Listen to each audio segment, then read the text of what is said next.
Since its opening, Hollywood Rip Ride Rockit has been one of Universal's most controversial coasters. Some people have loved it, and some people have hated it. But why are the opinions on Rockit so divided and polarized? Was Rockit secretly a good coaster all along? Today we're looking at how Universal's most controversial coaster came to be, and if it was truly Florida's worst coaster, or if it was just simply misunderstood. First, if you love coasters and theme parks, then good. Me too. Make sure you subscribe to the channel, because that's what we always discuss here, and I would love for you to be a part of it.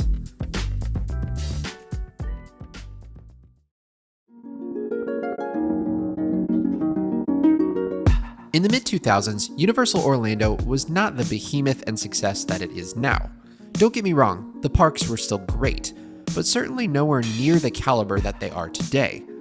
Part of this was being owned and sold by several predatory investment firms, and also the economic conditions of the mid-2000s, starting with the events of 2001. I'm talking, of course, about the 5th season of The View premiering. Plus, Universal had a bit of itself to blame, with the botching of Islands of Adventure's opening, and the whole Universal Escape debacle. All of that would change when a certain land for a certain boy wizard was being developed. Yes, the ambitious wizarding world of Harry Potter Hogsmeade was slated to open in 2009 at the park, and as we know, would be an absolute smash hit, igniting a renaissance in the company that is still echoing today. But Harry Potter brought a big problem. The land was going to be popular. Granted, I don't think Universal realized just how popular, but it was always going to be a success. It was a big old land for a very popular IP. However, Islands was the only one getting the major expansion, and Studios was getting the shorter end of the stick. The concern that the park's attendance would be cannibalized by the boy wizard was a very real concern. So Universal wanted something big, something grand, something thrilling. Of course, a coaster would be the perfect addition to get some people through the turnstiles at Studios. But who would build such a coaster?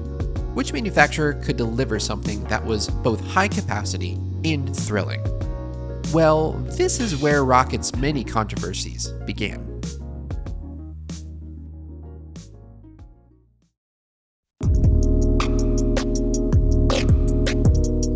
In March 2007, Universal Japan opened Hollywood Dream The Ride, a B&M mini particularly Hollywood Dream utilizes B&M's hypertrains and a hyper-type layout without actually crossing the 200-foot threshold to be considered a hyper. Hollywood Dream was a huge success at Universal Japan with its fun and floaty layout, and the ability for you to pick your own soundtrack during the coaster. It's not a record breaker, but it doesn't need to be. It's a fun and approachable coaster for a lot of people. Plus, it has the high capacity and throughput that B&M is known for. So naturally, when it came time for Universal to build a coaster in Orlando, B&M was the first call, given the success of Hulk and our dearly departed Dueling Dragons, Moment of Silence. B&M was the perfect fit for a Universal Studios Florida version of Hollywood Dream The Ride. Universal immediately began construction on an airtime-packed B&M coaster at Studios that ran reliably and only had one mid-course block section. It opened as one of my favorite coasters at Universal, and still to this day, I ride it every time I go. Thanks for watching. Yeah, so B&M was busy. Whether it was last-minute planning on Universal's part or simply B&M's popularity, an airtime-filled B&M just wasn't going to be done in time for the looming 2009 arrival of Harry Potter. Personally, this was where the controversies over Rockit begin for me personally. The internet forums back in the day were ablaze with the rumors of a new B&M in Florida, and it seemed like Universal was going to get a really exciting replica of Hollywood Dream.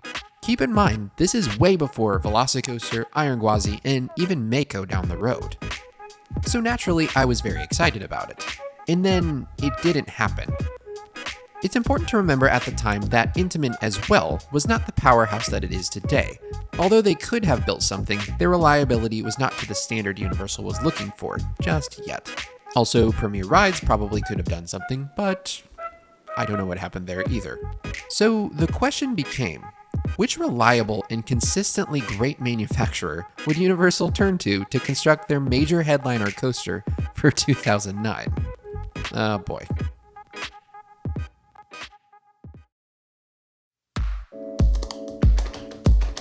In 2005, a coaster by the name of G-Force would open at Drayton Manor in England. The coaster was manufactured by a relatively unknown manufacturer at the time, named Maurer AG, or just Maurer today. G-Force would feature a unique style of train called the X-Car, a kind of unique stadium-style train, yet compact design that allows for tight maneuvering through a relatively small space. Another unique aspect of the X-Car coaster was the inverted lift, known as the Humpty Bump lift. Oh god, why was B&M busy? Unlike a conventional inclined lift, the lift on G-Force was similar to a standard vertical loop. At the top of the lift, riders are suspended upside down, and the train was released to traverse 2 more inversions. Don't get me wrong, G-Force certainly looks cool, and the concept was interesting. However, opinions of G-Force were mixed. One of the main complaints was that the restraints were uncomfortable, sometimes making the riders experience pain. As well, the now defunct coaster did have some technical issues that ultimately led to its removal in 2018. But in the mid-2000s, somehow Universal caught wind of this new X-Car design and contracted Maurer to work on a brand new coaster in Orlando, at, mind you, one of the most popular theme park resorts in the world. Hiya, Sid Vinyl here in the flesh with a big announcement and to say hello to all my fans. Hello. I've got a project I'm working on that's bound to blow your brain. And I know what you're thinking, how could Sid possibly top his 87 tour where he rode a ginormous pyrotechnic fire-breathing dragon over the crowd? That's a good point, really, but I think I've done it. Universal Orlando Resort has created a wicked new coaster called the Hollywood Rip Ride Rockit.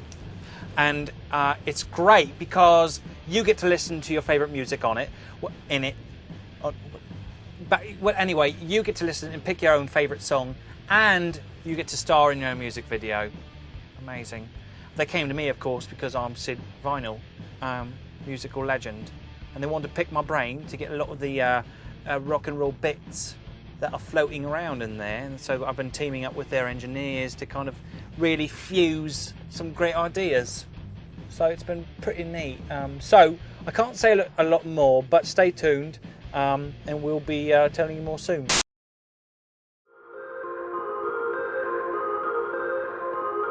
Be it timing, budget, or some prank that got wildly out of hand, Maurer would be chosen to build this new coaster, eventually called Rip Ride Rockit, which, first off, the name. Guys, come on now. The coaster would be billed as a state-of-the-art new prototype coaster, featuring the aforementioned X-Car, and the ability to choose your own soundtrack as you ride. It seemed quite interesting. And quite frankly, seeing the concept art for the new attraction did get me personally excited. But that was simply just the beginning. Construction began in May 2008 with preliminary land clearing, which saw the removal of some of Twister Ride It Out's, oh man, rest in peace, outdoor extended queue. The first track pieces were installed during the week of December 7th, 2008. In February 2009, Universal launched a website for the attraction, which included a construction blog and photographs chronicling progress of the attraction's construction. The track layout was completed at the end of April 2009, with the crowning of the lift hill.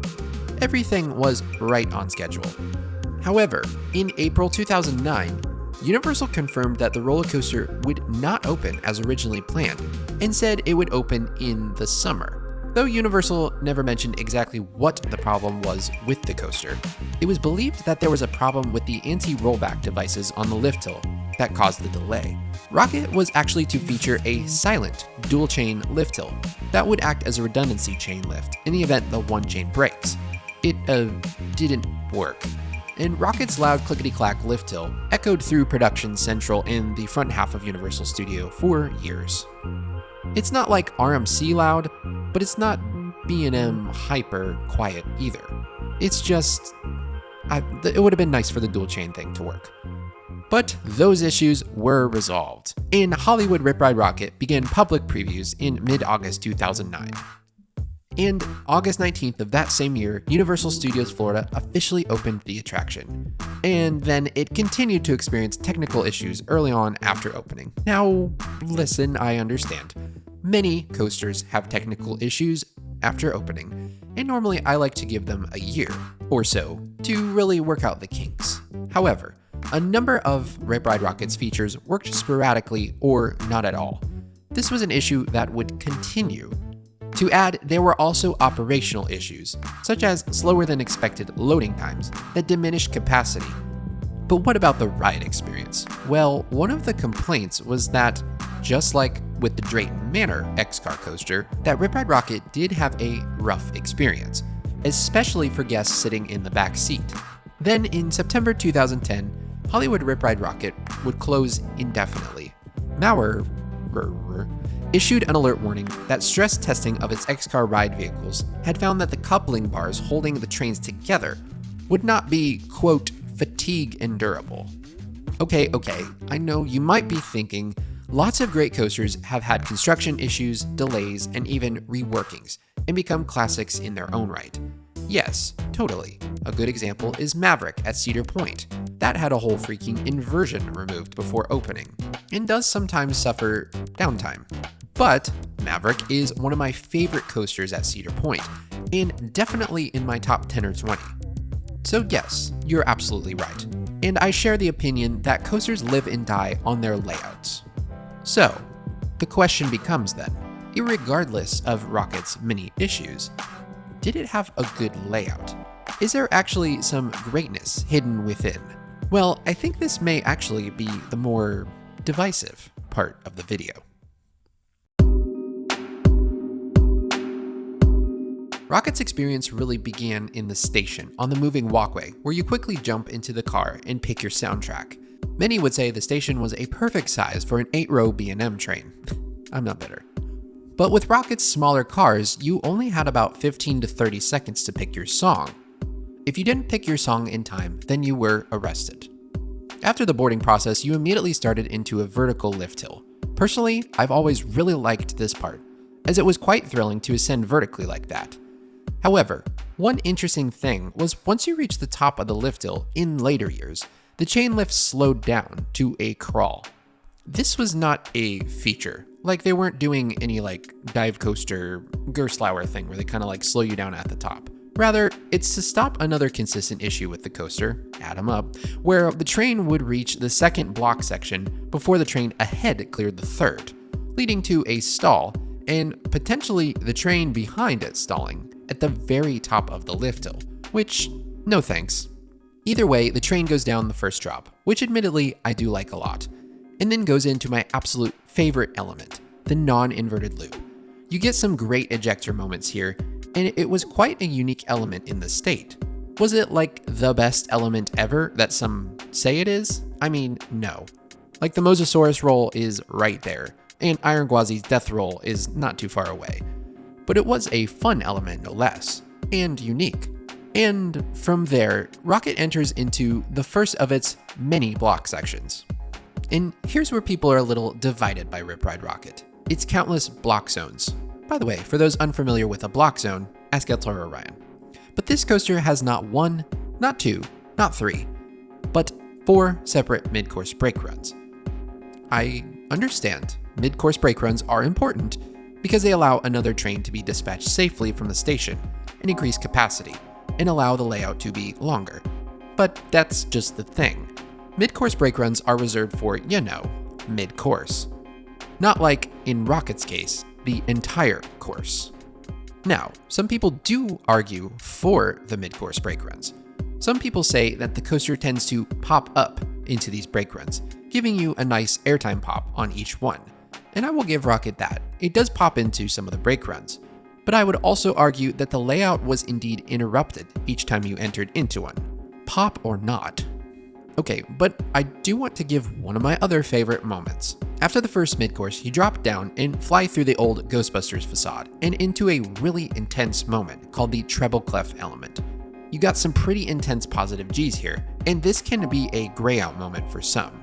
Part of me really loved the raw intensity that was this moment, but also it felt kind of unplanned. Like the rest of the layout is so meandering that this moment just felt like, oops, we added some intensity by accident. As I said, the rest of the layout was really just meandering, brake run, repeat, all while Limp Bizkit was blasting in your ears. By the way, I don't like how close we got to a Limp Bizkit themed ride, and I hope we never get that close again. But here's the question, is it truly mid? And does it deserve the hate as one of the worst coasters in Florida? Well, I have some final thoughts on the matter. Rockit did a few things well, and a few things uniquely that you didn't find on other coasters. The first drop was a ton of fun. The treble clef element was ridiculously intense, and the non-inverted loop was super fun too. However, Rockit's main issue was all of that was overshadowed by a layout that kept stopping before it got started. Much like a badly written film that has a meandering plot, Rip Ride Rockit has some good elements and good moments that are overshadowed by a choppy experience. And here's the divided nature of Rip Ride Rockit. Some would argue that that doesn't really matter. The brake runs are part of the experience, or the elements are good on their own, therefore the mid-course brake runs don't really matter.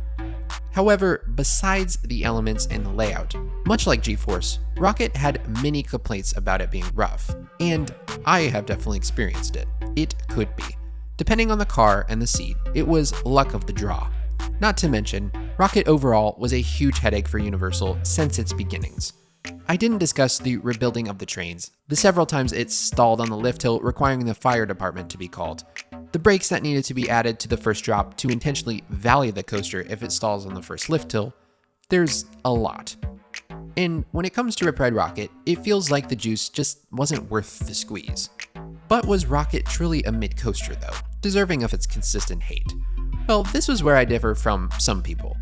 I wonder how Rockit would be viewed if it was at a lower tier Legacy Six Flags Park or Cedar Fair. Like, what if Rockit was at Six Flags America or Michigan's Adventure? Somebody's gonna be mad that I called that lower tier. Whatever. Would I be making a video saying it's underrated? Would others? It's hard to say.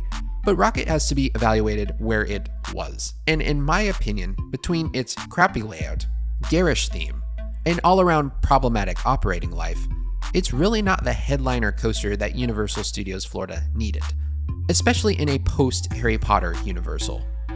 Rip Ride Rockit stood as a relic to the old guard of a resort that was trying to find itself, and often landed on what was hip, cool, and relevant, rather than nostalgic and timeless. It reminds me of why I didn't go to Universal a whole lot around 2006 to 2008. But at the same time, there are many that liked and appreciated Rockit. It was a unique coaster for the resort and for Florida in general. There was only one Rip Ride Rockit. Some would say that's worthy of praise alone. Then again, there are others that say, thank goodness. Do you think Rockit was mid or misunderstood?